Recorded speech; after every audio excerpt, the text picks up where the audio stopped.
Welcome to rhythm of learning. ഇന്നത്തെ ക്ലാസ്സിൽ എന്നത്തെയും പോലെ നമ്മൾ കറണ്ട് അഫയേഴ്സ് പഠിക്കുകയാണ്.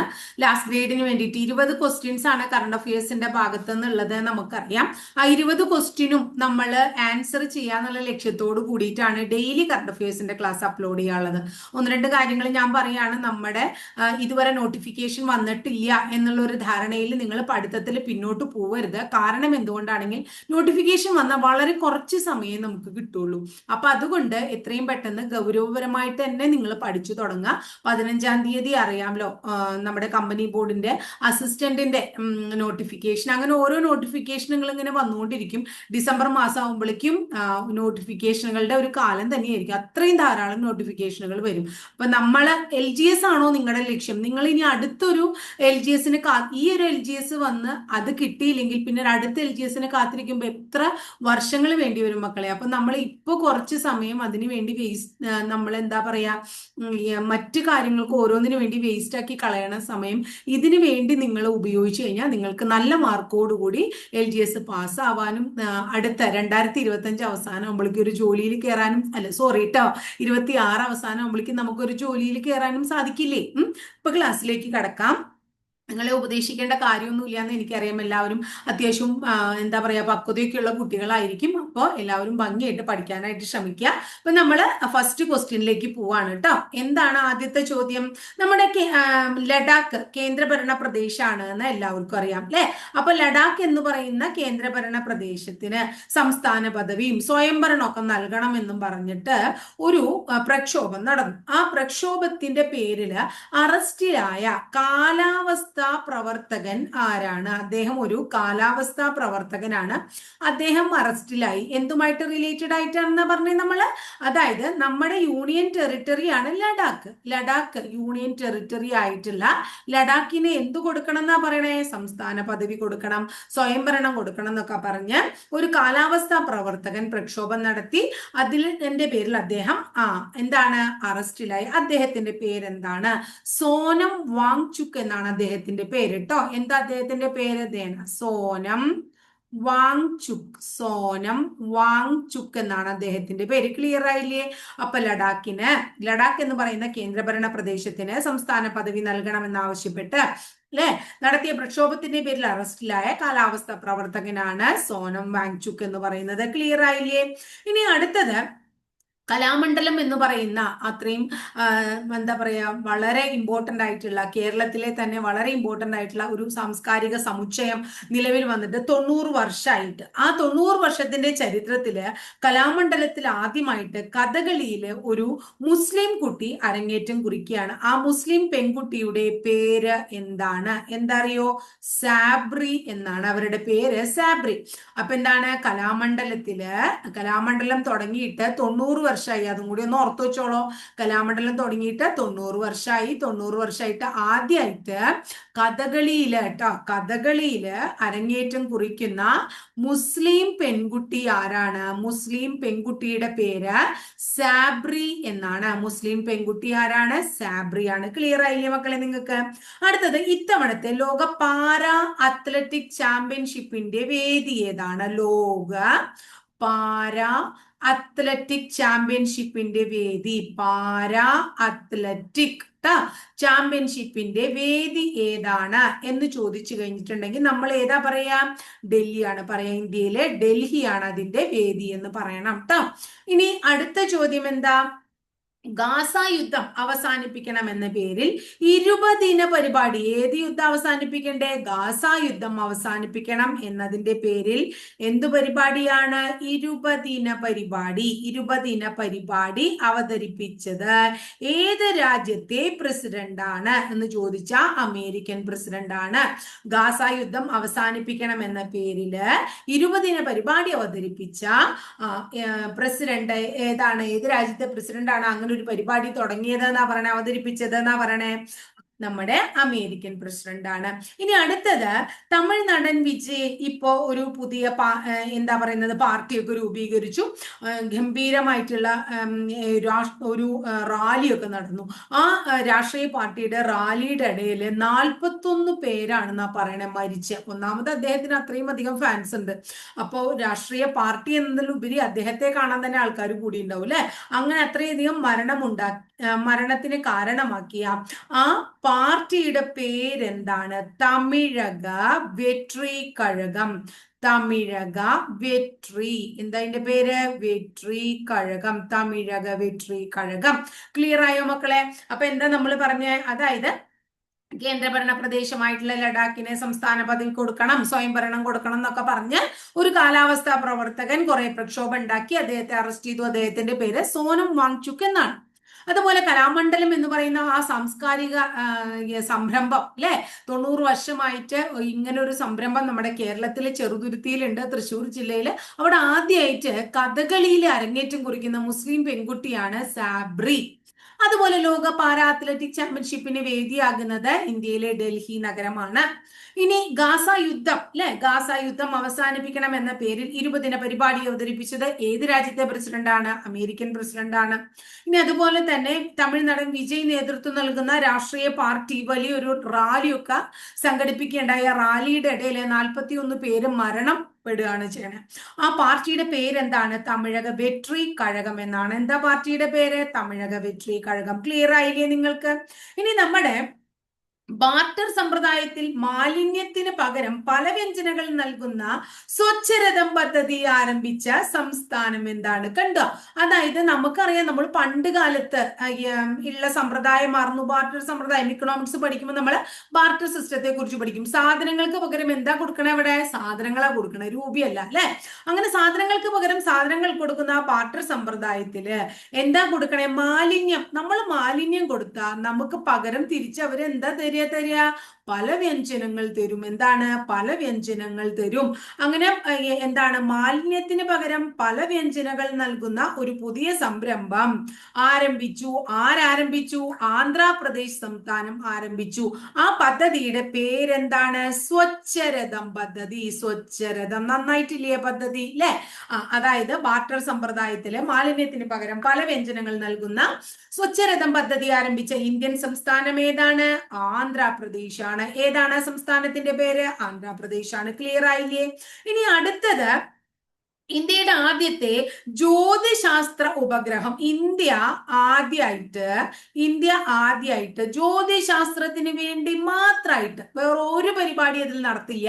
ജ്യോതിശാസ്ത്രവുമായി ബന്ധപ്പെട്ടിട്ടുള്ള കാര്യങ്ങൾ നടത്താൻ, ഗവേഷണങ്ങൾ നടത്താൻ വേണ്ടി മാത്രമായിട്ട് എന്താണ്? ഒരു ഉപഗ്രഹം ഇറക്കി. അതായത് 2025 സെപ്റ്റംബർ 28 അതിന് എന്തായി? 10 വർഷം പൂർത്തിയായി. 2025 സെപ്റ്റംബർ 28 എന്തായി? 10 വർഷം പൂർത്തിയായി. അതിന്റെ പേരെന്താ മക്കളെ? അതിന്റെ പേര് ആസ്ട്രോസാറ്റ് എന്നാണ്. എന്താ അതിന്റെ പേര്? ആസ്ട്രോസാറ്റ് കേട്ടോ. വളരെ ഇമ്പോർട്ടന്റ് ആണ്. നമ്മൾ അസ്ട്രോണമി ഒക്കെ പഠിക്കും. അപ്പൊ ഇതിനെ കുറിച്ചൊക്കെ ഡീറ്റെയിൽഡ് ആയിട്ട് ഞാൻ പറഞ്ഞു തരാം. അപ്പൊ ഇന്ത്യയില് ജ്യോതിശാസ്ത്രത്തിന് വേണ്ടി മാത്രമായിട്ട് ആദ്യമായിട്ട് എന്താ പറയുന്നത്? നമ്മൾ കൊണ്ടുവന്ന ഉപഗ്രഹം 2025 സെപ്റ്റംബർ 28 ആയപ്പോ 10 വർഷം തികഞ്ഞു. ആ ഉപഗ്രഹത്തിന്റെ പേര് ആസ്ട്രോസാറ്റ് എന്നാണ്. എന്താ അതിന്റെ പേര്? ആസ്ട്രോസാറ്റ് എന്നാണ്. ഇനി നമ്മുടെ ഗാന്ധിജിയുടെ ആത്മകഥ നമുക്കറിയാം. എന്റെ സത്യാന്വേഷണ പരീക്ഷണങ്ങളാണ്, അത് ഗുജറാത്തി ഭാഷയിലാണ്, എല്ലാവർക്കും അറിയുന്ന കാര്യമാണ്. അദ്ദേഹത്തിന്റെ ആത്മകഥ പ്രസിദ്ധീകരിച്ചിട്ട് 2025 എത്ര വർഷമായി എന്നറിയോ നിങ്ങൾക്ക്? 100 വർഷമായി. എത്ര വർഷമായി? 100 വർഷമായി. അതൊന്ന് ഓർത്തു വെക്കുക കേട്ടോ.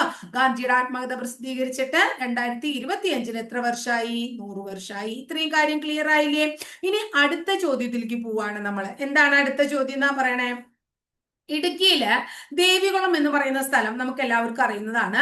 അവിടെ എന്താ? ഒരു പുതിയ സസ്യത്തെ കണ്ടെത്തി. എന്താണ് സസ്യത്തിന്റെ പേര്?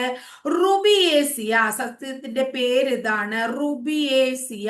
ഇങ്ങനെയുള്ള സംഭവങ്ങളൊക്കെ പരീക്ഷയ്ക്ക് നമ്മളോട് ചോദിക്കാറുണ്ട് കേട്ടോ. റുബിയേസിയ ഫാമിലിയിലുള്ള സസ്യാണ്. റുബിയേസിയ ഫാമിലി എന്ന് പറഞ്ഞാൽ എന്താ അറിയോ നിങ്ങൾക്ക്? കാപ്പി ഇല്ലേ? കാപ്പി വിഭാഗത്തിലുള്ള സസ്യമാണ് റുബിയേസിയ ഫാമിലി. അപ്പൊ ഏതാണ് ആ സസ്യം സസ്യം എന്ന് പറയണേ? ഏതാണ് സസ്യം? സസ്യത്തിന്റെ പേര് ഇതാണ്, ഒഫിയോറൈസ. ഒഫിയോറൈസ. ഒഫിയോറൈസ എക്കൈനേറ്റ. എക്കൈനേറ്റ. എക്കൈനേറ്റ. നോക്കൂ, അതായത് രണ്ട് കാര്യങ്ങളുണ്ട്. ഒന്ന് എന്താണ്, ഇതുമായിട്ട് ബന്ധപ്പെട്ട് തന്നെ വേണമെങ്കിൽ നമുക്ക് കുറച്ച് ചോദ്യങ്ങൾ ഉണ്ടാക്കാം. അപ്പൊ എവിടെ നിന്നാണ് റുബിയേസ ഫാമിലി കണ്ടെത്തിയത്? റുബിയേസ ഫാമിലി എന്ന് പറയുന്ന സസ്യത്തെ കണ്ടെത്തിയത് ഇടുക്കി ജില്ലയിൽ ദേവികുളം എന്ന് പറയുന്ന സ്ഥലത്ത് നിന്നാണ്. അപ്പൊ അവിടെ എന്തായി? ഒരു ചോദ്യമായി. ഇനി റുബിയേസിയ ഫാമിലി ഏത് വിഭാഗത്തിൽ പെടുന്നതാണ്? കാപ്പി വിഭാഗത്തിൽ പെടുന്നതാണ്. അങ്ങനെ കാപ്പി വിഭാഗത്തിൽ പെടുന്ന റുബിയേസിയ ഫാമിലിയിലുള്ള ആ പുതിയ ഇനം സസ്യത്തിന്റെ പേരെന്താണ്? ഒഫിയോറൈസ. എന്താ? ഒഫിയോറൈസ എക്കൈനേറ്റ. ഒന്ന് പറഞ്ഞ എല്ലാവരും, ഒഫിയോറൈസ എക്കൈനേറ്റ. ക്ലിയർ ആയോ നിങ്ങൾക്ക്? ക്ലിയർ ആയില്ലേ? ഇനി അടുത്ത ചോദ്യത്തിലേക്ക് വരികയാണ് നമ്മൾ. അതായത് നമ്മുടെ ഭാരോദ്വഹന മത്സരം, വെയിറ്റ് ലിഫ്റ്റിംഗ്, ഭാരോദ്വഹന മത്സരം അല്ലെ? അപ്പൊ ലോക ഭാരോദ്വഹന ചാമ്പ്യൻഷിപ്പ് നടന്നു. ലോക ഭാരോദ്വഹന ചാമ്പ്യൻഷിപ്പ് നടക്കുകയുണ്ടായി. ആ ചാമ്പ്യൻഷിപ്പില് സിൽവർ മെഡൽ നേടിയ ഇന്ത്യൻ താരമാര് എന്ന് ചോദിച്ചാൽ നമ്മൾ ആരുടെ പേര് പറയണം? മീരാബായ് ചാനു. ആരാ അവര്? മീരാബായ് ചാനു ട്ടോ. അപ്പോ ലോക ഭാരോദ്വഹന ചാമ്പ്യൻഷിപ്പില് എന്ത് നേടിയത്? വെള്ളി മെഡൽ. വേൾഡിലെയാണ്, ലോക ഭാരോദ്വഹന മനസ്സിലാണ്, അല്ലാണ്ട് ഇന്ത്യയിൽ നടന്നിട്ടുള്ളതല്ല. ലോക ഭാരോദ്വഹന ചാമ്പ്യൻഷിപ്പില് വെള്ളി മെഡൽ നേടിയ ഇന്ത്യൻ താരമാരാണ്? മീരാബായ് ചാനു ആണ്. ആരാണ്? മീരാബായ് ചാനു. അടുത്തത്, അടുത്ത വർഷം നടപ്പ് സാമ്പത്തിക വർഷത്തെ ആദ്യ 6 മാസത്തെ GST വകുപ്പിന്റെ കണക്കുകൾ പ്രകാരം രാജ്യത്തെ GST വരുമാനത്തിന്റെ, നമ്മുടെ രാജ്യത്തെ GST വരുമാനത്തിന്റെ 40% എന്താണ്? 40% ഏതൊക്കെ സ്റ്റേറ്റിൽ നിന്ന് കിട്ടുന്നാണ് GST വകുപ്പ് പറയണേ? ഏതൊക്കെയാ സംസ്ഥാനങ്ങൾ? ഒന്ന് മഹാരാഷ്ട്ര. അടുത്ത സംസ്ഥാനം കർണാടക. ഏതാ? കർണാടക. അടുത്ത സംസ്ഥാനം തമിഴ്നാട്. നെക്സ്റ്റ് സംസ്ഥാനം ഗുജറാത്ത്. അടുത്ത സംസ്ഥാനം ഹരിയാന. ക്ലിയർ ആയോ മക്കളെ? അതായത് നമ്മുടെ നടപ്പ് സാമ്പത്തിക വർഷത്തെ കണക്ക് പ്രകാരം ആദ്യത്തെ 6 മാസത്തെ GST വകുപ്പിന്റെ കണക്ക് പ്രകാരം രാജ്യത്തെ മൊത്തം ഇന്ത്യയിലെ GST വരുമാനത്തിന്റെ 40% നമുക്ക് മഹാരാഷ്ട്രയിൽ നിന്നും കർണാടകയിൽ നിന്നും തമിഴ്നാട്ടിൽ നിന്നും ഗുജറാത്തിൽ നിന്നും ഹരിയാനയിൽ നിന്നുമായിട്ട് കിട്ടുമെന്ന് ആര് പറയാണ്? നമ്മുടെ GST വകുപ്പ് പറയാണ്. അവരുടെ കണക്ക് അങ്ങനെയാണ് അവർ പറയണേ. ഇനി അടുത്തത് നമ്മളോട് ചോദിക്കുകയാണ്, കുനോ ദേശീയ ഉദ്യാനം. എന്താ ദേശീയ ഉദ്യാനത്തിന്റെ പേര്? കുനോ ദേശീയ ഉദ്യാനം എവിടെയാണെന്ന്? മധ്യപ്രദേശിൽ. അപ്പോൾ നിങ്ങൾ ചോദിക്കും, എന്താ ടീച്ചറെ, അതായത് ഒരു ദേശീയ ഉദ്യാനത്തിന്റെ പേര് നമ്മൾ എന്താ പറയാ, വനവും വന്യജീവി സങ്കേതം ഒക്കെ പറയുമ്പോഴല്ലേ പറയണ്ടേ? അല്ലാണ്ട് ഇപ്പൊ ഇവിടെ ഒരു എന്താ പറയേണ്ടത്, കറണ്ട് അഫയേഴ്സ് പറയുമ്പോൾ എന്തിനാ കുനോ ദേശീയോദ്യാനത്തെ കുറിച്ച് പറഞ്ഞതെന്ന് ചോദിച്ചു കഴിഞ്ഞിട്ടുണ്ടെങ്കിൽ, എന്താണ് കുനോ ദേശീയ ഉദ്യാനത്തില് ഒരു ചീറ്റക്കുട്ടി ഉണ്ടായി എന്നാ പറയണ. ചീറ്റക്കുട്ടി ട്ടോ. ആ ചീറ്റക്കുട്ടി ജനിച്ചു. ചീറ്റക്കുട്ടിക്ക് പ്രായപൂർത്തിയായി. ആ ചീറ്റക്കുട്ടിയുടെ പേര് മുഖി എന്നാണ്. ചീറ്റക്കുട്ടിയുടെ പേരെന്താ? മുഖി. അപ്പോ ഇത് എവിടത്തെയാണെന്ന് അറിയോ? എവിടത്തെ ഇന? നമീബിയ. എവിടുന്ന് കൊണ്ടുവന്നതാ? നമീബിയയിലെ ഒരു ചീറ്റ ഉണ്ടായിരുന്നു. നമീബിയയിലെ ചീറ്റ ജ്വാല. നമീബിയയിൽ നിന്ന് ജ്വാല എന്ന് പറഞ്ഞ ഒരു ചീറ്റയെ കൊണ്ടുവന്നു. ആ ചീറ്റ 4 കുട്ടികളെ പ്രസവിക്കുകയുണ്ടായി. 4 കുഞ്ഞുങ്ങളിൽ 3 എണ്ണവും കടുത്ത ചൂട് കാരണം മരിച്ചുപോയി. ബാക്കി ഉണ്ടായിരുന്ന ഏക ചീറ്റ ഏതാണ്? മുഖി ചീറ്റയാണ്. മുഖിക്ക് പ്രായപൂർത്തിയായി. അപ്പൊ അതാണ് നമ്മള് കുനോ. അപ്പൊ ഈ മുഖി ഉണ്ടായത് എവിടെയാ? കുനോ നാഷണൽ പാർക്കിലാ. അപ്പൊ നമ്മൾ മുഖിയെ കുറിച്ച് ചോദിച്ചോളന്ന് PSCക്ക് ഒരു PSC അതന്നെ ചോദിച്ചോളന്നില്ലല്ലോ. ഞാനൊക്കെയാണ് പരീക്ഷയ്ക്ക് പേപ്പർ നിർണയിച്ച് ഞാൻ ഇങ്ങനെയൊക്കെയാ ചോദിക്കുക. അപ്പൊ ഡയറക്റ്റ് ആയിട്ടൊരു ചോദ്യം വന്നു കഴിഞ്ഞാൽ കുട്ടികൾക്ക് അത് പെട്ടെന്ന് മാർക്ക് നേടാനായിട്ട് സാധിക്കില്ലേ? അപ്പൊ നമ്മൾ എന്താ ചെയ്യേണ്ടത്? എങ്ങനെ? അപ്പൊ കുനോ നാഷണൽ പാർക്കിൽ ഉണ്ടായി എന്നുള്ളത് കൊണ്ട് കുനോ നാഷണൽ പാർക്ക് എവിടെയാന്ന് ചോദിക്കാം. മധ്യപ്രദേശിലാണ്. ക്ലിയർ ആയില്ലേ നിങ്ങൾക്ക്? ഇനി അടുത്തത് 2026 ഫുട്ബോൾ ലോകകപ്പിനുള്ള എന്താണ്? ഔദ്യോഗിക പന്ത് നമ്മൾ പറഞ്ഞതാണ് കഴിഞ്ഞ ക്ലാസ്സിൽ. അതിന്റെ പേര് ട്രയോണ്ട എന്നാണെന്ന് പറഞ്ഞു. ഔദ്യോഗിക പന്തിന്റെ പേരൊക്കെ നമ്മൾ പഠിച്ചു. ഈ ട്രയോണ്ട ഏത് 3 ആതിഥേയ രാജ്യങ്ങളുടെ ഒരുമയെ സൂചിപ്പിക്കുന്ന പന്താണ്? അതാണ് ഇന്നത്തെ ചോദ്യം. അതായത് 2026 ഫുട്ബോൾ ലോകകപ്പിന്റെ ഔദ്യോഗിക പന്തായ ട്രയോണ്ട ഏത് 3 ആതിഥേയ രാജ്യങ്ങളുടെ ഒരുമയെ സൂചിപ്പിക്കുന്നു? ആരുടെയാണ്? ഒന്ന് കാനഡ, അടുത്തത് അമേരിക്ക, അടുത്തത് മെക്സിക്കോ. ക്ലിയർ ആയോ? Canada, America, Mexico. ക്ലിയർ ആയില്ലേ? ഇതാണ് ഉത്തരം. അപ്പൊ കാനഡ, അമേരിക്ക, മെക്സിക്കോ. ക്ലിയർ ആയി എന്ന് വിചാരിക്കുന്നു. ഇനി അടുത്ത ചോദ്യം നമ്മൾക്ക് എല്ലാവർക്കും അറിയാം. ഏഷ്യ കപ്പ് കിരീടം നേടിയത് ആരാണ്? ഇന്ത്യയാണ്. അപ്പൊ ഏഷ്യ കപ്പ് കിരീടം ആര് നേടി? ഇന്ത്യ നേടി. ഇന്ത്യ നേടിയത് ആരെ തോൽപ്പിച്ചാണ് എന്നുള്ളതാണ് നമ്മൾ അറിയേണ്ടത്. എന്താണ്? ആരെ തോൽപ്പിച്ചാണ് ഇന്ത്യ നേടിയത്? പാകിസ്ഥാനെ തോൽപ്പിച്ചാണ്. വളരെ സന്തോഷമുള്ള കാര്യം നമുക്ക്, ഇല്ലേ? അപ്പൊ ഏഷ്യ കപ്പ് കിരീടം ഇന്ത്യ നേടിയത് ആരെ തോൽപ്പിച്ചുകൊണ്ടാണ്? പാകിസ്ഥാനെ തോൽപ്പിച്ചുകൊണ്ടാണ്. ക്ലിയർ ആയോ എല്ലാവർക്കും? ഏഷ്യ കപ്പ് കിരീടം ഇന്ത്യ നേടിയത് ആരെ തോൽപ്പിച്ചുകൊണ്ടാണ്? ആരെയാണ് തോൽപ്പിച്ചത് എന്നാ പറയണേ? പാകിസ്ഥാനെ തോൽപ്പിച്ചുകൊണ്ടാണ്.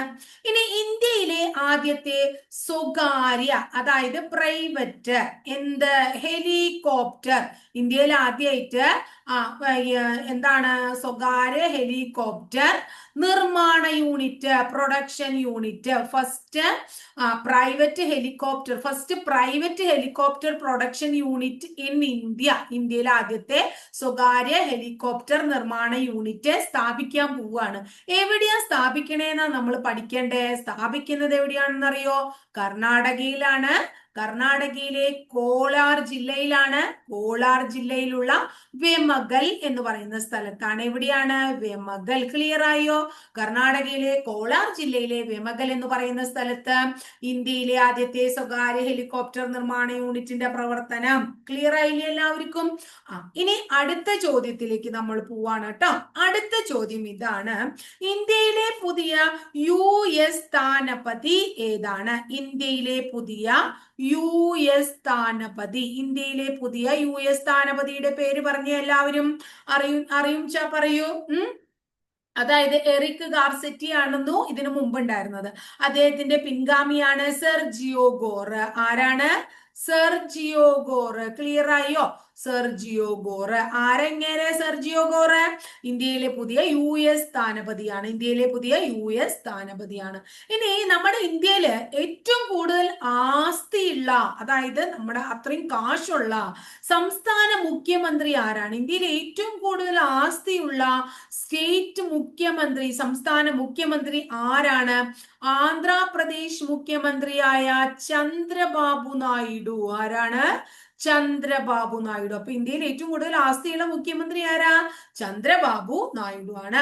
ഇനി ലോകത്ത് ജീവിച്ചിരിക്കുന്ന ഏറ്റവും പ്രായം കൂടിയ വ്യക്തി, ഇപ്പൊ വേൾഡില് ജീവിച്ചിരിക്കണ ആരാണ്? ഏറ്റവും പ്രായം കൂടിയ വ്യക്തി ആര് എന്ന് ചോദിച്ചു കഴിഞ്ഞാൽ നമ്മള് 116 വയസ്സുണ്ട് അവർക്ക്. അവരൊരു ലേഡിയാണ്, അമ്മൂമ്മ ഏഥേൽ കാറ്റർഹോം. അവരുടെ പേര് പഠിക്കൂ. ഏഥേൽ കാറ്റർഹോം. കണ്ടോ? അപ്പൊ നമ്മുടെ ലോകത്തിന്റെ മുത്തശ്ശി എന്ന് നമുക്ക് വിളിക്കാം അല്ലെ? ലോകത്തിലെ ഏറ്റവും പ്രായം കൂടിയത് ഇവരൊരു ബ്രിട്ടീഷ് വനിതയാണ്. ഏഥേൽ കാറ്റർഹോം എന്നാണ് അവരുടെ പേര്. 116 വയസ്സാണ് അത്ര അമ്മൂമ്മയ്ക്കുള്ളത്. ആർക്കാണ്? 116 വയസ്സാണ് ആർക്കുള്ളത്? ആ അമ്മൂമ്മയ്ക്കുള്ളത് കേട്ടോ. ഇനി അടുത്തത്, സംസ്ഥാനത്ത് പുതിയതായി രൂപവൽക്കരിച്ച വയോജന കമ്മീഷൻ. സംസ്ഥാനത്ത് പുതിയതായിട്ട് ഒരു കമ്മീഷൻ കൊണ്ടുവന്നു, വയോജന കമ്മീഷൻ. എന്താണ് വയോജന കമ്മീഷൻ? അപ്പൊ പുതിയതായി കൊണ്ടുവന്നതല്ലേ, അപ്പൊ അത് പഠിക്കണം നമ്മൾ. അതിന്റെ അധ്യക്ഷൻ ആരാണ്? സോമപ്രസാദ് ആണ്. അപ്പൊ ക്ലിയർ ആയില്ലേ? ഇന്ത്യയുടെ US സ്ഥാനപതി സെർജിയോ ഗോർ, സംസ്ഥാനത്ത് ഏറ്റവും കൂടുതൽ ആസ്തിയുള്ള ഇന്ത്യൻ സംസ്ഥാനങ്ങളിൽ ഏറ്റവും കൂടുതൽ ആസ്തിയുള്ള മുഖ്യമന്ത്രി ചന്ദ്രബാബു നായിഡു. വേൾഡിൽ ഏറ്റവും പ്രായം കൂടിയത് ആരാണ്? 116 വയസ്സുള്ള ഏഥേൽ കാറ്റർഹോം എന്ന് പറയുന്ന ബ്രിട്ടീഷ് മുത്തശ്ശിയാണ്. സംസ്ഥാനത്ത് നമ്മുടെ ഇവിടെ പുതിയതായിട്ട് കൊണ്ടുവന്ന വയോജന കമ്മീഷന്റെ അധ്യക്ഷനായിട്ട് നിയമിതനായത് സോമപ്രസാദ് ആണ്. അപ്പൊ ഇന്നും നമ്മൾ എത്ര ക്വസ്റ്റ്യൻ പഠിച്ചു എന്താണ് എന്റെ കണക്കനുസരിച്ച് നമ്മൾ 20 ക്വസ്റ്റ്യൻ പഠിച്ചു. അപ്പൊ 20ൽ 20 മാർക്ക് ഇന്ന് നേടി. അങ്ങനെ നമ്മൾ ഓരോ ദിവസവും പഠിച്ച് അവസാനം നമുക്ക് അതായത് ഈ കറണ്ട് അഫയേഴ്സ് മാത്രമല്ല മക്കളെ, മറ്റെല്ലാ ടോപ്പിക്കുകളിലും നമ്മൾ എന്ത് നേടും? 20ൽ 20 മാർക്ക് തന്നെ നേടും കേട്ടോ. അപ്പൊ അങ്ങനെയുള്ള ഒരു കോൺഫിഡൻസോട് കൂടി നിങ്ങൾ എന്നും പഠിച്ചു മുന്നേറുക. തീർച്ചയായിട്ടും നിങ്ങൾക്ക് 100 റാങ്കിൽ ഇടം നേടാനുള്ള ഭാഗ്യം ഉണ്ടാവട്ടെ. തീർച്ചയായിട്ടും പറ്റും. നമ്മൾ പരിശ്രമിക്കുക എന്നുള്ളതാണ്. അപ്പൊ അതിന്റെ റിസൾട്ട് നമ്മളെ തേടി തീർച്ചയായിട്ടും വരും. അപ്പൊ എല്ലാവരും ഭംഗിയായിട്ട് പഠിക്കുക. ഇഷ്ടപ്പെട്ട ക്ലാസ്സുകളൊക്കെ ഇഷ്ടപ്പെട്ടു വെച്ചൊന്ന് ലൈക്ക് ചെയ്യുക. ഇഷ്ടപ്പെട്ട ക്ലാസ്സുകൾ കൂട്ടുകാരിലേക്ക് ഷെയർ ചെയ്യുക. ആദ്യമായിട്ട് ചാനൽ കാണുന്നവരൊന്ന് സബ്സ്ക്രൈബ് ചെയ്യുക. അതോടൊപ്പം ബെല്ലൈക്കൺ കൂടി ഒന്ന് എനേബിൾ ചെയ്തോളൂ. അപ്പൊ ഞാൻ ഓരോ ദിവസം അപ്ലോഡ് ചെയ്യുന്ന വീഡിയോസ് കൃത്യമായിട്ട് നോട്ടിഫിക്കേഷൻ ആയിട്ട് ലഭിക്കുകയും ചെയ്യും. അപ്പൊ അടുത്ത ദിവസം നമുക്ക് മറ്റൊരു ടോപ്പിക്കുമായിട്ട് വീണ്ടും കാണാം കേട്ടോ.